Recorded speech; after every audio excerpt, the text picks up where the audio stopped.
Protection with Blessings. Maṅgala Sutta. By Venerable Uttamo Thera. 36. Dustless. A person mind is dustless. What does it mean? Here dust is a metaphorical term and represents greed, lobha, dosa, hatred, and delusion, moha. These are the three roots of unwholesome phenomena. A dustless mind is free from greed, hatred and delusion, which is an arahant's mind. A mind freeing from defilement is a dustless mind. There are 10 defilements: greed, hatred, delusion, conceit, wrong views, doubt, sloth, restlessness, shamelessness and fearlessness of wrongdoing. The defilements, kilesa, are so called because they afflict and torment the mind. They defile beings by dragging them down to a mentally soiled and deprived condition. There was an interesting story connected with dust. This was the story of Kalapanthaka. Then, Kalapanthaka. He was a grandson of a banker of Rajagaha. The banker had 2 grandsons, Mahapanthaka and Kalapanthaka. Mahapanthaka joined the Buddhist order and over time became an arahant. Kalapanthaka also followed him and became a monk. He was born as a dullard because of his past karma. At the time of the Buddha Kassapa, he had made fun of a very dull monk. This karma took fruit in this life. Even the slightest fault could become a big result. Therefore, we have to be careful about all our actions. Even he could not memorize a verse in 4 months. His brother Mahapanthaka was very disappointed with him and asked him to leave the order. About that time, Dr. Javaka came to the monastery and invited the Buddha and Sangha to his house for a meal. Mahapanthaka was in charge of assigning the monks to meal invitations. So, he left out Kalapanthaka from the list. When Kalapanthaka knew this and decided to leave the order, the Buddha knew all about it and asked him not to leave. He then gave him a clean white piece of cloth for the practice. The Buddha instructed him by sitting in front of the perfumed chamber, the Buddha's dwelling place, and rubbed the piece of cloth all the time and repeated the word, Rajoharana, which mean taking on impurity. And then with the monks, the Buddha went to Javaka's place. Meanwhile, Kalapanthaka went on rubbing the piece of cloth all the times and repeating the word, Rajoharana, like chanting a mantra all the time. This led to samadhi, and after some time the piece of cloth became soiled. Kalapanthaka came to realize the impermanent nature of all conditioned phenomena. From the house of Dr. Javaka, the Buddha knew about the progress of Kalapanthaka's practice. He sent forth his radiance and appeared in front of him. The Buddha gave him the following instruction. It was not only the piece of cloth was made dirty by the dust, but within oneself also there existed the dust of passion, ill will and ignorance, raga, dosa, and moha. One could achieve the goal and attained arahantship only by removing these dusts of the mind. Kalapanthaka got the message and kept on contemplation, and in a short time attained arahantship with analytical knowledge. He had ceased to be a dullard and became a dustless person. There was a more important sutta on taintless or dustless. This was in the Majjhima Nikaya called Discourse on Taintlessness, Aningana Sutta, MN. 5. Then, Sariputta gave it to the monks. This sutta was very important for all to know it and look after the mind not to be tainted or soiled. Then, Sariputta explained 4 types of individual. These are: 1. A person has mental taints in his mind and does not know about it. 2. A person has mental taints in his mind and knows about it. 3.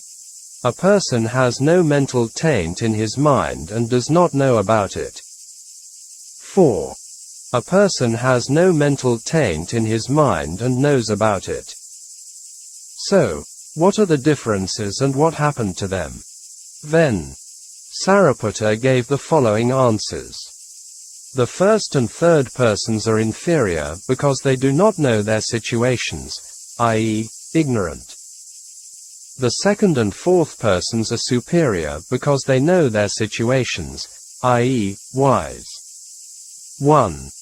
The first person who has mental taints, and he does not know it.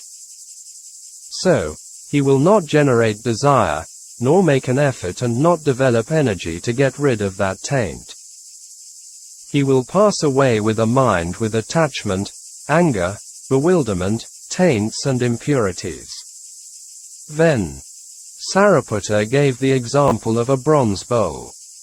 A bronze bowl was brought from a shop and covered with dust and dirt.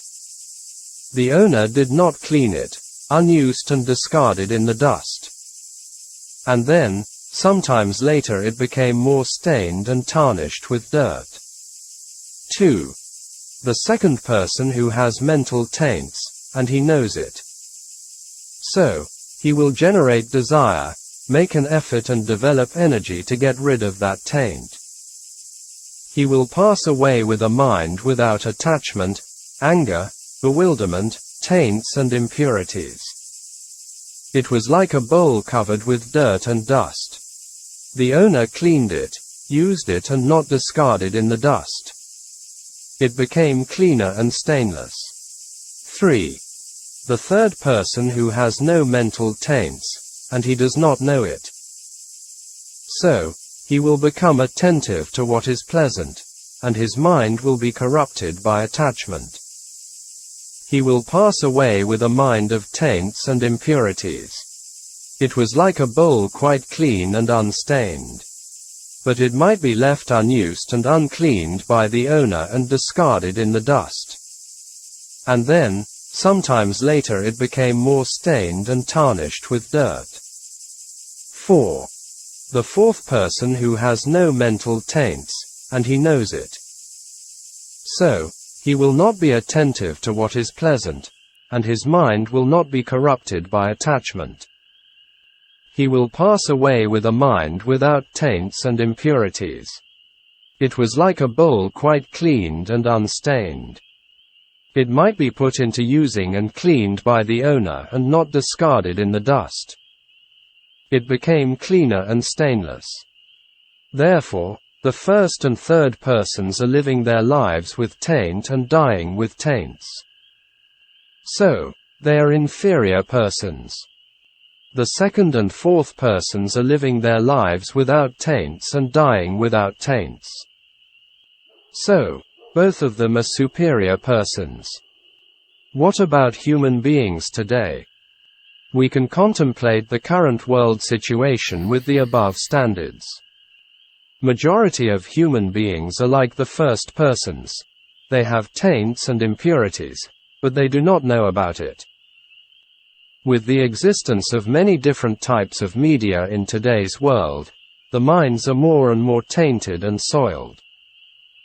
Most people are using cell phones or smartphones all the time wherever they are or whatever they are doing. They are more and more like drug addicts. Very few media are wholesome because it does not make money. Business people also know this point. Out of over-greedy, they use many different kinds of bait to hook or trap foolish people. Some Buddhist monks and lay people may be like the second person. They know the Buddha's teaching and follow it. The innocent children are like the third person. If we observe today world education systems from family life, school life and social life, even government level, we do not know and see much about moral education or ethics. Therefore, family, school and society do not know what is wholesome or unwholesome, and they learn everything from the media. With a lot of tainted education, people will have a tainted life. In today's world with many social and environmental problems, we know this point very clear. Buddhist noble beings are like the fourth person, i.e., from the stream winner to the Arahant. For the Anagaman and Arahant, they do not have any interest in worldly matters. They are immune to it. Nobody is born as a dustless person. It will come out by studying and practicing the Buddha's Dharma. To achieve the highest blessing and protection, we should not miss this chance. If not, samsara will never end for us. Protection with blessings. Maṅgala Sutta. By Venerable Uttamo Thera. 37. Secure. Before understanding secure or security, we need to understand what insecure or insecurity is. The Pali word kima is for secure. Something secure is safety or protected from dangers and harms. So, insecure is not safe or not protected from dangers and harms. Man has body and mind. For ordinary people, the body affects the mind and vice versa. If we have the physical body, it will never be secure. At least it will never escape from aging, sickness and death. Even the Buddha and other noble beings could not escape from the dangers and harms done by others. Mara, the evil one, Devadatta, Sinkamanavaka, etc. harmed the Buddha by physically and verbally. Mahamoggallana was killed by the bandits. Mahakala Upasaka, a stream winner, Sotapanna, was beaten to death by people who accused him as the thief. In one of his past lives, out of lust for a woman and with false accusation, he killed the woman's husband and took her by force. This evil action following him up to this life, and he had to pay for his kamic debt. How many times in samsara others killed him in this way? Nobody knows.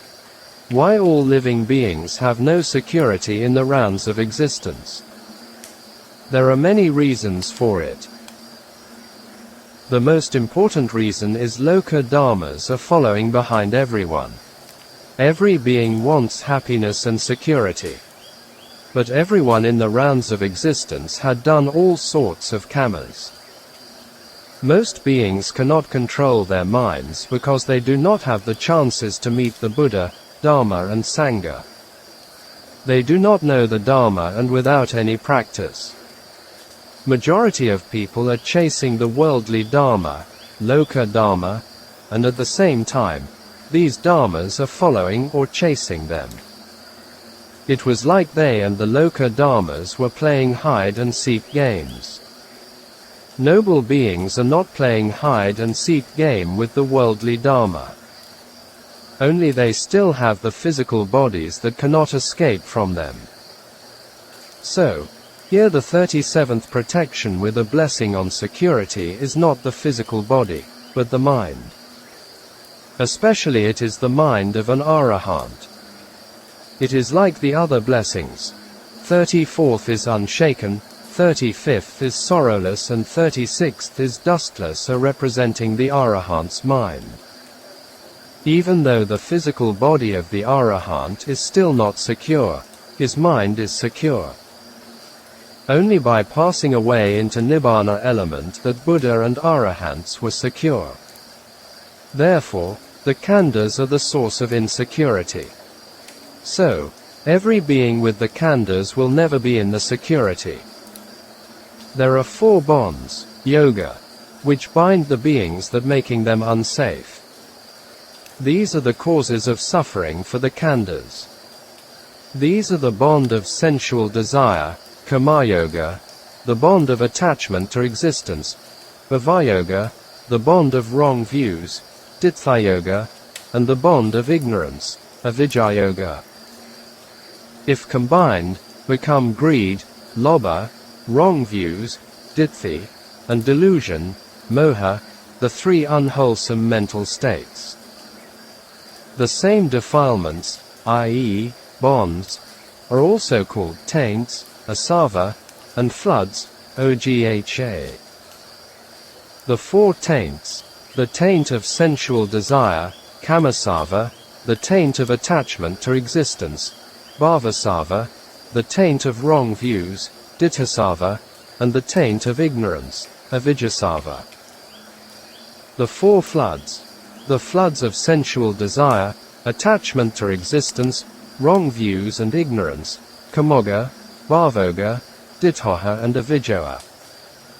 These are called floods, ogha, because they sweep beings away into the ocean of existence. They are also called bonds, yoga, because they yoke beings to suffering and do not allow him to escape. Therefore, a mind that, when touched by the ways of the world, loka dharma, is unshaken, sorrowless, dustless and secure is the arahant's mind. All these mind qualities only come by practice. Even ordinary Buddhists who know the Dharma and practice can develop it into certain levels. So that we can overcome the loka dharma or reduce their powers which affect our minds. The Buddha ended his discourse on blessing of protection with the following verse: "Everywhere undefeated. When acting in this way, people go everywhere in well-being. This is their highest protection with a blessing. This is the power of the pure and free mind. There is no protection with blessing higher than that." The Buddha delivered the discourse on blessings and gave the right answers from the mundane levels to supramundane level to the deities was quite amazing. Except for a Buddha, nobody could give this kind of teaching. So, truly, he was the teacher of gods and human beings. I am sure everyone wants blessing and protection. Everyone has to start with oneself first. The Buddha's teaching was centered on man or mind, not on God or gods. If it's centered on God or gods, human beings cannot solve any problem and correct the ills of the world. Therefore, all the teachings are practical and applicable. Only we study it and follow it with an unwavering mind. Without developing within oneself, we cannot protect ourselves and others. Each person has to do his duty rightly and skillfully so that problems will be solved. With the right and wise educations only, we can solve the human problems from the family, society and government levels to international level.